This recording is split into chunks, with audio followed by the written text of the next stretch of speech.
together, but this is a very sensitive topic for me. So my name is Corey Houston. This is my persuasive speech assignment on why the Constitution is an important document that the United States was founded on. However, over time things have changed, and with times changing, laws also need updating or there will be chaos. Hate speech has become widely used and even expected among politicians, world leaders, and religious groups. As per the American Bar Association, hate speech is speech that offends, threatens, or insults groups based on race, color, religion, national orientation, sexual orientation, disability, or other traits. These people on the screen are just a few examples of some of the people known for hate speech. Derek, if you can't see them, it's Donald Trump, Ted Cruz, Sarah Palin, Pam Bondi, Marco Rubio, Michelle Bachmann, our lovely governor, and the Westboro Baptist Church.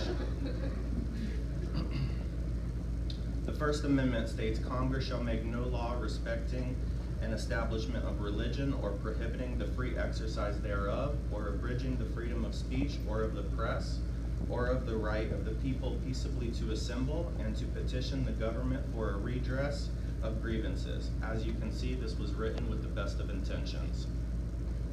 If we took this away, we would live in a place similar to North Korea, where no one could say anything without their government imprisoning them or worse, killing them. Now that being said, we do not allow discrimination, so why do we allow speech that incites violence against those protected classes and the discrimination of them? This slide shows the Holocaust and KKK groups, which were both once legal, and the KKK was doing what they did was once legal in the US. In order to move forward and have progress, we need to end hate speech, discrimination, and violence, and in my opinion, that means revising the First Amendment while still protecting citizens against the government controlling all of our speech. Moving on, the Second Amendment states a well-regulated militia being necessary to the security of a free state, the right of the people to keep and bear arms shall not be infringed. This was put in place a long time ago to keep the citizens of America protected for purposes of self-defense. Now we're going to move on to our favorite Republican, Ronald Reagan. Every Republican wants to use him as an example, but President Ronald Reagan was even for gun control. He once said, "You won't get gun control by disarming law-abiding citizens. There's only one way to get real gun control. Disarm the thugs and the criminals, lock them up, and if you don't actually throw away the key, at least lose it for a long time." It's a nasty truth, but those who seek to inflict harm aren't faced by gun controllers. I happen to know this from personal experience. President Ronald Reagan banned open carry in California. He banned the sale of machine guns and other automatic weapons. He mandated background checks for handgun purchases. He banned assault weapons. He even publicly supported other bills after leaving office. Now let me take a minute and ask if anyone here honestly believes any of the murders in the Sandy Hook Massacre, San Bernardino, Virginia Tech, or Pulse nightclub shooting were actually mentally sane. Okay? Most of you might not know this, but in order for a transgender person to transition to the opposite sex surgically, they have to go through 3 different psych evaluations with 3 different doctors in order to make their transition.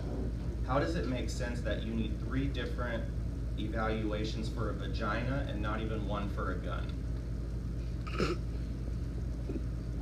And yes, just because we prevent the mentally insane and criminals from purchasing firearms doesn't mean they still won't have access to them.